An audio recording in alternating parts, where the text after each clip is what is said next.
नमस्कार दोस्तों, स्वागत है आप सबका।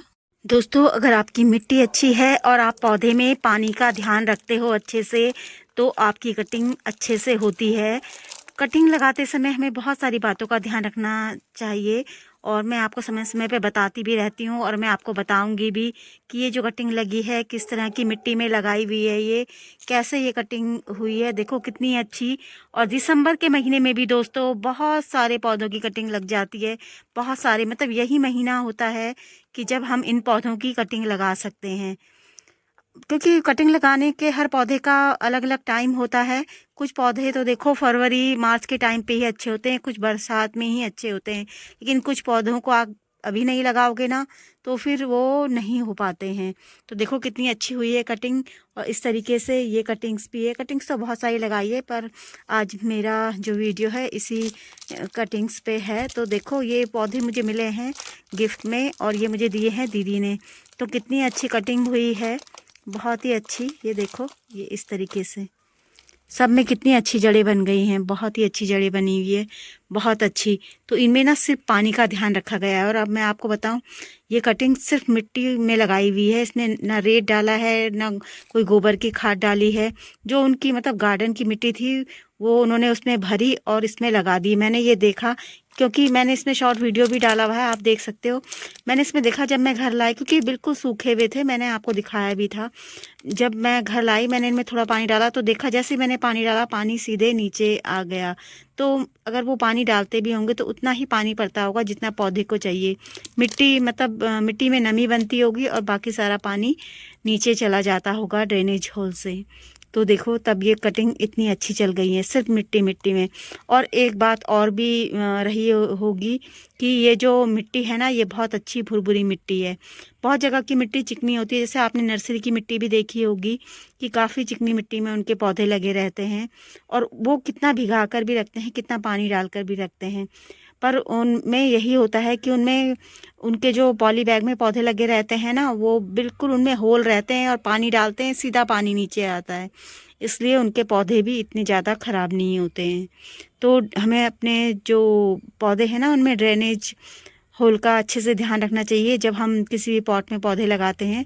और अगर नहीं होते किसी में होल तो हमें उनमें होल ज़रूर करने चाहिए दोस्तों कटिंग लगाने के लिए इस तरह के जो डिस्पोजल होते हैं आप वो ले सकते हो।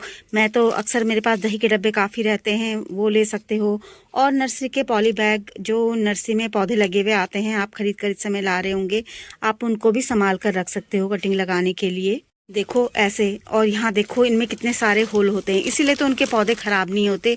आपने देखा होगा आप नर्सरी से जब भी पौधे लाते होंगे तो पौधे मतलब पूरे पानी से भीगे हुए रहते हैं, लेकिन इनमें होल इतने ज़्यादा रहते हैं कि उनमें एक्स्ट्रा पानी बिल्कुल रुकता ही नहीं। जितना पौधे को चाहिए बस उतना ही पानी रहता है, बाकी सब निकल जाता है। तो आप इस तरीके से पॉली बैग भी ले सकते हो। लेकिन इन पॉली बैग में जब भी आप पौधे लगाओगे ना, मैं इससे नहीं लगाती क्योंकि मेरा गार्डन काफ़ी बड़ा है और मैं ही खुद मतलब जब कटिंग्स लगाती हूँ इनमें तो कई बार मैं ही हिला देती हूँ इनको इधर उधर खिसकाने में, साफ़ सफाई करने में। अगर आप कटिंग लगाओगे तो इनमें ये ध्यान रखना है कि कटिंग्स को हिलाना नहीं है। अगर आपकी कटिंग्स हिल जाएगी तो आपके पौधे ख़राब हो जाएंगे दोस्तों, इन बातों का ध्यान रखना है। और ये कटिंग्स तो मुझे देखो गिफ्ट में मिली हैं और ये देखो मैंने खुद लगाई है। ये जो मैं बिगोनिया ले खरीद के लाई थी उसकी मैंने कटिंग लेके लगाई है और इसमें नई नई पत्तियां आ गई है। और मैं आपको निकाल के इसलिए नहीं बता रही हूँ क्योंकि ये क्या है छोटे छोटे पॉट में हो जाता है ये पौधा, तो ये सही है इसके लिए। अभी इसमें ये काफ़ी बढ़ सकता है तो इसलिए मैं इसे निकाल नहीं रही हूँ। और इसकी नई पत्तियाँ आ गई हैं, ये देखो ये वाली पत्तियाँ। और उधर कोने में भी जो नई पत्ती दिखाई दे रही है वो इसकी नई ही पत्तियाँ हैं। तो ये कटिंग्स भी हो गई है दोस्तों। सर्दियों के बहुत सारे फूल होते हैं इसमें जिनकी आप कटिंग्स लगा सकते हो। तो अगर आपको भी कहीं मिले ना तो आप इनकी कटिंग लो और लगा दो।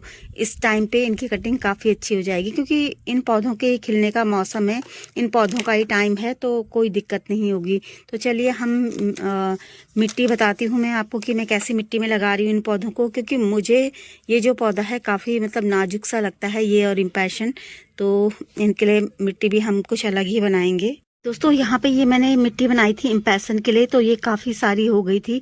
तो मैं बताती हूँ कि इसमें थोड़ी सी गार्डन कि जो हमारी मिट्टी होती है वो है, और राख है, और यहाँ पे कोयले के टुकड़े हैं, गोबर की खाद है, और है इसमें थोड़ी सी रेत भी मिली हुई है, और पत्तियों की भी थोड़ी बहुत खाद है। आप देख रहे होंगे काफ़ी सारे डंठल हैं जो मैंने हटाए नहीं हैं, ये पौधों के ही हैं, और यहाँ पे राइस हस्क भी है। तो ये खाद काफ़ी सारी बनी हुई थी, ये मिट्टी काफ़ी अच्छी बनी हुई थी, तो हम इसी को यूज़ करेंगे। हमारे यहाँ की मिट्टी काफ़ी भुरभुरी होने की वजह से मैंने इसमें रेत कम मात्रा में मिलाया है। अगर आपके यहाँ की मिट्टी चिकनी है तो आप रेत उसकी मात्रा उसमें थोड़ा ज़्यादा कर सकते हैं दोस्तों। और किसी भी पौधे को लगाने के लिए नीचे हम कोई भी ईंट के टुकड़े, मोटी बजरी हो, कोई मिट्टी के दिए हों, मिट्टी के गमले वगैरह, ये सब इस तरीके से हो ना, तो ये हमको डालने चाहिए दोस्तों। इसमें मैंने पहले ही डाल रखे थे, और इसमें मैंने सूखी पत्तियां डाली हुई है नीचे, सूखी पत्ती से इसको भरा हुआ है काफ़ी, और इसके ऊपर मैंने थोड़ी मिट्टी डाली थी, अभी वो हटाई है। और ये इसमें मैंने पानी भी डाल कर रखा था, और इस पर तो मैंने अभी शॉर्ट वीडियो डाली है सुबह ही, तो इसको भी मैंने पत्तियों से ही भरा है। और इसमें जो इसी के नीचे की पत्तियों की खाद थी अच्छे से बनी हुई, वो मैंने इसमें मिलाई है। इसमें मैंने ये वाली मिट्टी नहीं मिलाई है, तो वो काफ़ी खाद तैयार थी, तो वो मैंने इसमें मिला दी है। और इसको भी मैंने इसी तरीके से भरा था, इसमें भी पहले पौधा लगा हुआ था, और वो मैंने हटा के फिर इसमें पत्तियां भर दी थी, ऊपर से थोड़ी सी मिट्टी डाल दी थी, अभी हटाई है मैंने। अब इस पौधे को लगाएंगे तो इनकी भी खाद हो जाएगी, और जो ये खाद बनी हुई है ये तो खैर है ही। और आजकल आपके यहाँ मूंगफली के छिलके भी आ रहे होंगे, तो ये इसमें कोई टुकड़ा आ गया। वैसे मैंने काफ़ी सारी स्टोर करी हुई है, आप इसको मोटा मोटा भी पीस सकते हो, और ऐसे भी अपने पॉट के नीचे डाल सकते हो चाहो तो। देखो अब हम इसे सावधानी से रख देंगे, और ये देखो इसमें किसी फूल के पौधे उग रहे हैं, ये ऐसे लग रहा है जैसे आइस फ्लावर के पौधे होंगे। और यहाँ देखो इसमें बेबी प्लांट्स भी आने लग गए हैं नीचे से, इसे बड़े पॉट की ज़रूरत थी। ये देखो दोस्तों, सर्दियों में क्या होता है, सर्दियों के पौधे बहुत ज़्यादा होते हैं कि गमले कम हो जाते हैं, तो इस तरीके से आप इनको ऐसे जो प्लास्टिक की बॉटल्स हैं ना, इस तरीके से ये इनमें लगा सकते हो। ये प्लास्टिक के डब्बे हमारे किचन में बेकार काफ़ी पड़े रहते हैं, तो फेंकने से अच्छा थोड़ा सा पेंट कर कर आप ऐसे इस तरीके से लगा दो। देखो ये कटिंग मैंने इससे लेके लगाई थी, बिल्कुल छोटी सी कटिंग लगाई थी। देखो ये भी मुझे दीदी ने दिया था, और ये भी जब मैंने रिपोर्ट किया था तो इसकी वीडियो डाली थी। देखो कितना बड़ा हो गया है, और कितने सारे इसके यहाँ नीचे से पौधे निकल रहे हैं। तो बिगोनिया में हमें एक बात और ध्यान रखना होता है कि जो इसके नीचे का एरिया होता है ना, उसको पूरा दबाना नहीं होता, क्योंकि वहीं से ही इसके ये जो छोटे छोटे पौधे हैं वो फूटते हैं, वहीं से निकलते हैं। अब आप उन्हें बेबी प्लांट्स कहोगे चाहे जो भी कहोगे, लेकिन इनको डिवाइड करना थोड़ा सा मुश्किल होता है। थोड़ा अगर आप जब भी कर रहे हो तो बहुत आराम से करना। मैंने कटिंग से ही लगाना ठीक समझा। और देखो ये भी मुझे दीदी ने दिया था, और ये भी मुझे तीनों दीदी ने दिए हैं।